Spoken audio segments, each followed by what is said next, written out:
Hi, let us go to see finite difference technique for the solution of two-dimensional Laplace equation.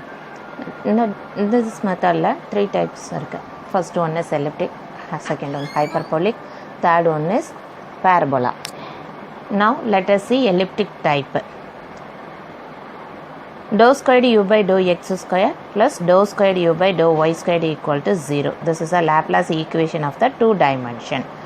And one Poisson equation, dou squared u by dou x square plus dou squared u by dou y square equal to f of x comma y. These two are example of elliptic partial differential equation. In this method, we have to using two types of formula. First one is standard 5-point formula, SFPF. The formula is ui comma j equal to 1 by 4 ui minus 1 comma j plus ui plus 1 comma j plus ui comma j minus 1 plus ui comma j plus 1. This 5-point formula சொல்லும்போது standard 5-point formula சொல்லும்போது இதில் top bottom இந்த middle value தான் நம்ம எடுத்துக்கக்கூடியது. Top bottom left and right இந்த வேல்யூஸை தான் நம்ம என்னென்னு சொல்கிறோம்னா ஸ்டாண்டர்ட் 5-point ஃபார்முலா. இந்த சென்ட்ரல் வேல்யூ எப்படி இருக்குன்னா ஆவரேஜ் ஆஃப் த அதர் 4 வேல்யூஸாக இருக்கும். Next one is diagonal 5-point formula DFPF. The formula is I comma j equal to 1 by 4 ui minus 1 comma j minus 1 plus ui minus 1 comma j plus 1 plus ui plus 1 comma j minus 1 plus ui plus 1 comma j plus 1. This values is the middle value. In the corner value தான் நம்ம என்ன சொல்கிறோம் அப்படின்னா diagonal 5-point formulas அப்படின்னு சொல்கிறோம். The question is del squared u equals 0. The boundary conditions are given below. Given only 3 iteration. இந்த formula அந்த problem வந்து இந்த மாதிரி தான் கொடுத்துருப்பாங்க. டெல் ஸ்கொயர்டு யூன்னு சொல்லும்போது இது எலிப்டிக் மெத்தட்ஸில். இப்போ இந்த வேல்யூஸில் பார்த்தீங்க அப்படின்னா u1 u2 u3 u4ன்னு வேல்யூஸ் இருக்குது. இது இன்னொரு ப்ராப்ளம்ஸ் எப்படி இருக்கும் அப்படின்னா u1 u2 u3 u4 u5 u6 u7 u8 u9. அப்போ மிடில் வேல்யூ u5ன்னு கொடுத்துருப்பாங்க. இப்போ மிடில் வேல்யூவை தான் முதல்ல நம்ம என்ன செய்யணும், first you have to calculating find u5 by using standard 5-point formula. Next the even number u2 u4 u6 u8 இந்த வேல்யூஸ் எல்லாமே நீங்கள் எப்படி கேல்குலேட் பண்ணணும் அப்படின்னு பார்த்தீங்கன்னா ஸ்டாண்டர்ட் 5-point ஃபார்முலாஸ் தான் யூஸ் பண்ணணும். அப்போ u1 u3 u7 u9 values எல்லாமே எப்படி கேல்குலேட் பண்ணணும் அப்படின்னு பார்த்தீங்கன்னா டயகனல் 5-point ஃபார்முலாஸ். இது எப்போ கேல்குலேட் பண்ணணும் அப்படின்னு பார்த்தீங்கன்னா ரஃப் வேல்யூஸ் கண்டுபிடிப்போம்ல அதுக்கு மட்டும்தான் நம்ம யூஸ் பண்ணிக்கணும். அதர்வைஸ் வந்து நீங்கள் எப்படி எடுத்துக்கணும், first iteration second iteration third iteration சொல்லும்போது நம்ம ஸ்டாண்டர்ட் 5-point ஃபார்முலாஸ் மட்டும்தான் யூஸ் பண்ணணும். சரிங்களா? இப்போ இந்த ப்ராப்ளத்தில் பார்த்தீங்க அப்படின்னா இதில் வந்து உங்களுக்கு மிட் பாயிண்ட் வந்து கொடுக்கவே இல்லை இல்லைங்களா?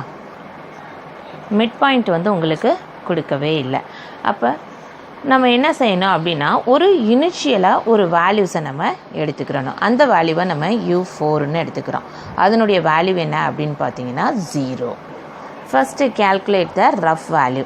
ரஃப் வேல்யூஸ் ஃபஸ்ட்டு u1 வந்து கேல்குலேட் பண்ணணும். இப்போ u1 வந்து எப்படி கேல்குலேட் பண்ணுறது அப்படின்னா டயகனல் 5-point ஃபார்முலாஸை தான் இந்த இடத்துல யூஸ் பண்ணணும். இப்போ டயகனல் 5-point ஃபார்முலான்னு சொல்லும்போது இப்போ கொஸ்டின்ஸ் பாருங்கள். இப்போ u1 தானே, அப்போ இதனுடைய டயகனல் வேல்யூஸ் என்ன 20 60. இப்போ ஒரு இன்ட்டு சிம்பிள்ஸ் மாதிரி போட்டுக்கோங்க. அப்போ 20 60 60 அது u4. அப்போ இந்த இடத்துல u4 வருது இல்லையா? இப்போ u4 நம்ம இனிஷியல் கண்டிஷன் என்னென்னு வச்சுருக்கோம், நம்ம 0ன்னு வச்சுருக்கோம். இப்போ அந்த அடுத்தடுத்து என்ன வேல்யூஸ் வருது 60 60 20ன்னு வருது இல்லையா? அதை தான் இந்த இடத்துல நம்ம எழுதியிருக்கோம். இதுதான் டயகனல் 5-point ஃபார்முலா. அந்த கார்னர் வேல்யூ இன்ட்டு மாதிரி போட்டுக்கிட்டிங்க அப்படின்னா அந்த u1க்கு வேல்யூஸை நம்ம எடுத்துடலாம்.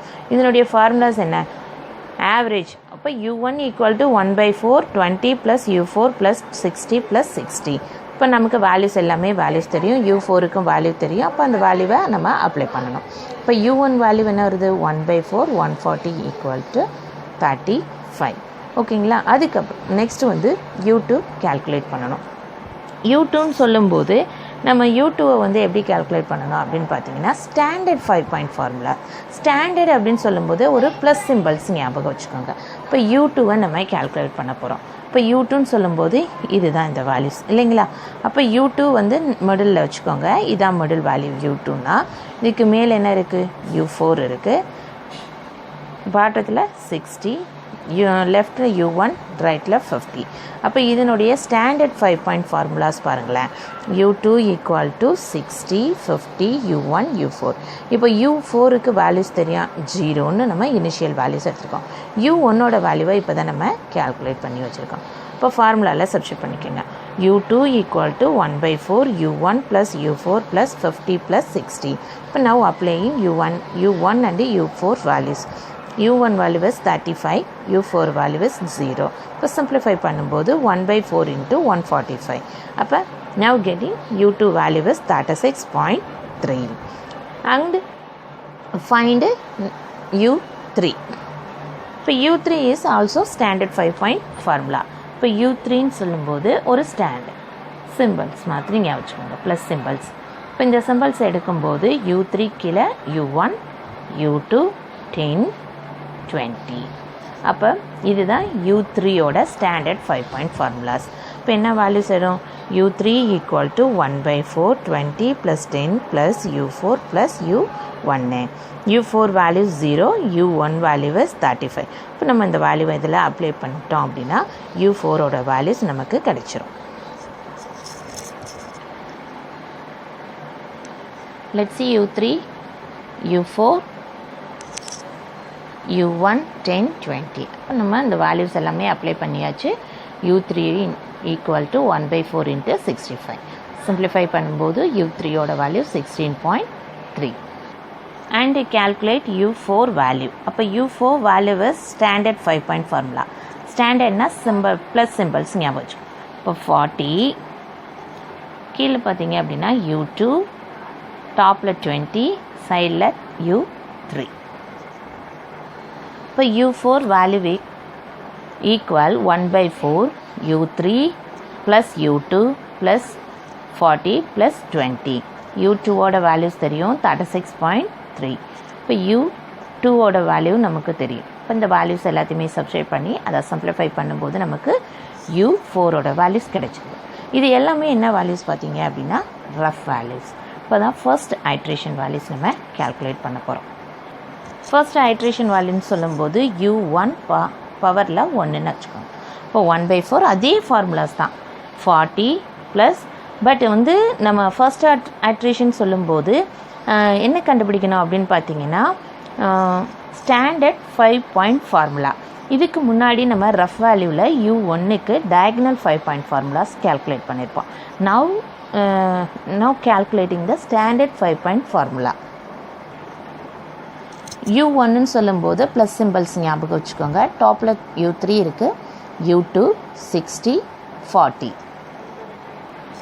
இப்போ u1ஓட first iteration value 1/4 40 + u3 u2 + 60. இப்போ u3 u2ஓட வேல்யூஸ் நம்ம என்ன செய்யணும் அப்படின்னா ரஃப் வேல்யூஸ்லேருந்து இங்கே அப்ளை பண்ணிக்கணும். ரஃப் வேல்யூஸில் u3யோட வேல்யூஸ் என்ன அப்படின்னு பார்த்தீங்கன்னா 16.3, u2ஓட வேல்யூ என்ன அப்படின்னு பார்த்தீங்கன்னா 36.3. இது எல்லாமே அப்ளை பண்ணி சிம்பிளிஃபை பண்ணும்போது u1 ஃபர்ஸ்ட்டு ஐட்ரேஷன் வேல்யூ 38.2 கிடைச்சிருக்கு. செகண்ட் வந்து u2னுடைய ஃபர்ஸ்ட் ஐட்ரேஷன் வேல்யூ. இப்போ u2னுடைய ஃபர்ஸ்ட் ஐட்ரேஷன் சொல்லும்போது ஒரு ஸ்டாண்டர்ட் 5 பாயிண்ட் ஃபார்முலாஸ் தான் நம்ம பார்ப்போம் இல்லைங்களா. ஏன் அப்படின்னா நம்ம u1க்கு மட்டும்தான் டயக்னல் பார்த்துருக்கோம். u2, u3, u4க்கு எல்லாமே ஸ்டாண்டர்ட் 5 பாயிண்ட் ஃபார்முலா. அதே ஃபார்முலா தான் இந்த இடத்துலையும் நம்ம எழுத போகிறோம். ஆனால் எழுதும்போது இங்கே என்ன எடுத்துக்கணும், u1ன்னு எடுக்கும்போது நம்ம இப்போ ஐட்ரேஷன் ஃபர்ஸ்ட் ஐட்ரேஷனில் u1ஓட வேல்யூ கேல்குலேட் பண்ணோம்ல, அந்த வேல்யூவை தான் இந்த இடத்துல நம்ம சப்ஸ்டிட்யூட் பண்ண போகிறோம். அப்போ u1 ஐட்ரேஷன் u4 + 50 + 60. இப்போ 38.2, 28.2, 50 + 60. இப்போ இதை சிம்பிளிஃபை பண்ணும்போது u2 ஐட்ரேஷனோட வேல்யூ 44.1 நமக்கு கிடைச்சிருக்கு. அதே போல் u3னுடைய first iteration values iteration value வேணும் 1/4 ஃபார்முலா 20 + 4 U4. இப்போ U1ன்னு வர இடத்துல இந்த ஃபர்ஸ்ட் ஐட்ரேஷனோட வேல்யூஸை தான் நம்ம அப்ளை பண்ணணும். அப்போ 1/4 20 + 10 28.2. இப்போ இந்த U4ஓட வேல்யூ என்ன அப்படின்னு பார்த்தீங்கன்னா ரஃப் வேல்யூஸ்லேருந்து நம்ம எடுத்துக்கணும். ஏன்னா நம்ம இப்போ தான் U3யோட ஃபர்ஸ்ட் ஐட்ரேஷன் கேல்குலேட் பண்ணுறோம். அப்போ U4க்கு ப்ரீவியஸ் வேல்யூஸ் தான் நம்ம அப்ளை பண்ண முடியும். இப்போ U1னுடைய ஃபர்ஸ்ட் ஐட்ரேஷன் வேல்யூ 38.2. இப்போ இந்த எல்லாத்தையுமே நம்ம சிம்பிளிஃபை பண்ணும்போது U3னுடைய ஃபர்ஸ்ட் ஐட்ரேஷன் வேல்யூ என்ன 24.1. நெக்ஸ்ட் வந்து U4னுடைய ஃபர்ஸ்ட் ஐட்ரேஷன் வேல்யூ அப்போ 1/4 U3. இப்போ U3 நம்ம இப்போ தான் கேல்குலேட் பண்ணியிருக்கோம் இல்லையா. அப்போ ஐட்ரேஷன் வேல்யூ ஃபர்ஸ்ட் ஐட்ரேஷன் வேல்யூஸை நம்ம இந்த இடத்துல யூஸ் பண்ணிக்கணும். 20 + 40 U2 ஃபர்ஸ்ட் ஐட்ரேஷன் வேல்யூ 44 + 1. இப்போ இந்த இடத்துல இந்த வேல்யூஸ் எல்லாத்தையுமே நம்ம சப்ஸ்டிட்யூட் பண்ணும்போது U4னுடைய ஃபர்ஸ்ட் ஐட்ரேஷன் வேல்யூ என்ன 32.1ன்னு கிடைக்குது. இப்போ நெக்ஸ்ட்டு செகண்ட் ஐட்ரேஷன் வேல்யூஸ் நம்ம கேல்குலேட். செகண்ட் ஐட்ரேஷன் சொல்லும்போது U1 செகண்ட் ஐட்ரேஷன் அதே ஃபார்முலாஸ் தான். ஃபர்ஸ்ட் ஐட்ரேஷனில் U1க்கு என்ன ஸ்டாண்டர்ட் 5 பாயிண்ட் எடுத்தீங்களோ அதே ஃபார்முலாஸ் தான். பட் இங்கே வந்து ரஃப் வேல்யூஸ் நம்ம யூஸ் பண்ணியிருப்போம். இப்போ செகண்ட் ஐட்ரேஷன் சொல்லும்போது ஃபர்ஸ்ட் ஐட்ரேஷன் வேல்யூஸை நம்ம யூஸ் பண்ணுவோம். அப்போ அந்த இடத்துல எல்லா வேல்யூஸுமே நம்ம அப்ளை பண்ணும்போது U1உடைய செகண்ட் ஐட்ரேஷன் வேல்யூ 42.1ன்னு கிடைச்சது. அதே போல் U2னுடைய செகண்ட் ஐட்ரேஷன் 1/4. இந்த U1 அப்ளை பண்ணும்போது நம்ம என்ன செய்யணும் அப்படின்னா இங்கே உள்ள செகண்ட் ஐட்ரேஷன் வேல்யூஸ் தான் எடுத்துக்கணும். ப்ரீவியஸ் வேல்யூஸை நம்ம எடுக்கக்கூடாது. U4னா இனிமேல் இதை நம்ம கேல்குலேட் பண்ண போகிறோம். அப்போ ப்ரீவியஸ் வேல்யூஸை நம்ம அதுக்கு பதிலாக எடுத்துக்கணும். 50 + 60. இப்போ இதெல்லாம் சிம்பிளிஃபை பண்ணும்போது U2னுடைய செகண்ட் ஐட்ரேஷன் வேல்யூ 46.1ன்னு இருக்குது. அதுக்கப்புறம் U3னுடைய செகண்ட் ஐட்ரேஷன் வேல்யூ 1/4 20 + 10 + U4னுடைய ஃபர்ஸ்ட் ஐட்ரேஷன் வேல்யூ U1னுடைய செகண்ட் ஐட்ரேஷன் வேல்யூஸ். இப்போ இந்த வேல்யூஸ் எல்லாத்தையுமே நம்ம சப்ஸ்டிட்யூட் பண்ணி சிம்பிளிஃபை பண்ணும்போது U3னுடைய வேல்யூ 26.1. அதே போல் U4னுடைய செகண்ட் ஐட்ரேஷன் வேல்யூ 1/4 U3. U3ன்னு சொல்லும்போது செகண்ட் ஐட்ரேஷன் வேல்யூஸ் நம்ம கேல்குலேட் பண்ணிட்டோம். இப்போ அந்த வேல்யூவை இந்த இடத்துல சப்ஸ்டிட்யூட் பண்ணணும். 20 + 40 U2னுடைய செகண்ட் ஐட்ரேஷன் வேல்யூ. இது எல்லாத்தையுமே அப்ளை பண்ணதுக்கப்புறம் சிம்பிளிஃபை பண்ணும்போது U4னுடைய second iteration value 33.1. Now compare the first and the second iteration value. U1உடைய value 42.1. U1 first iteration value 38.2. இப்போ ரெண்டுமே எப்படி இருக்குது வேரி ஆகிக்கிட்டே இருக்குது இல்லைங்களா. அப்போ நம்ம என்ன செய்யணும் go to third iteration value. U1 third iteration value 1/4 standard 5 point formula அதே ஃபார்முலா தான். இப்போ நம்ம வந்து இந்த இடத்துல செகண்ட் கண்டுபிடிக்கும் போது ஃபர்ஸ்ட் ஐட்ரேஷன் யூஸ் பண்ண மாதிரி தேர்டு கண்டுபிடிக்கும் போது செகண்ட் ஐட்ரேஷன் வேல்யூஸ் நம்ம யூஸ் பண்ண போகிறோம். இப்போ அதனுடைய வேல்யூ எல்லாம் சப்ஸ்டிட்யூட் பண்ணதுக்கப்புறம் U1உடைய தேர்ட் ஐட்ரேஷன் வேல்யூ 43.1ன்னு இருக்குது. அதே போல் செகண்ட் ஐட்ரேஷன் வேல்யூஸ் நம்ம இப்போ கேல்குலேட் பண்ண போகிறோம்.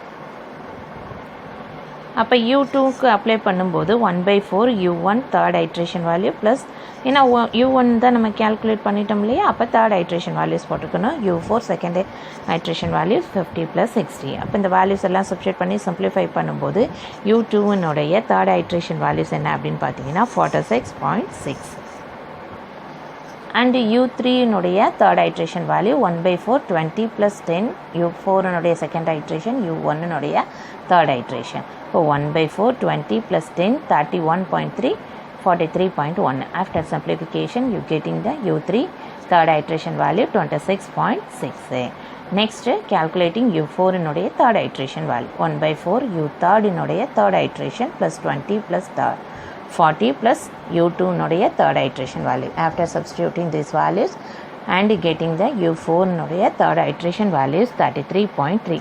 Now comparing the second iteration and third iteration values.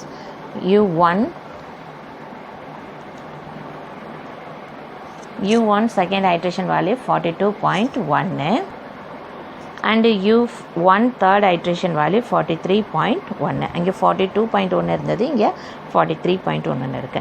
அப்போ இது வந்து என்ன ஆகலை, சேமாக இல்லை. அப்போ நம்ம என்ன செய்யணும், நெக்ஸ்ட் ஐட்ரேஷன் போகணும்.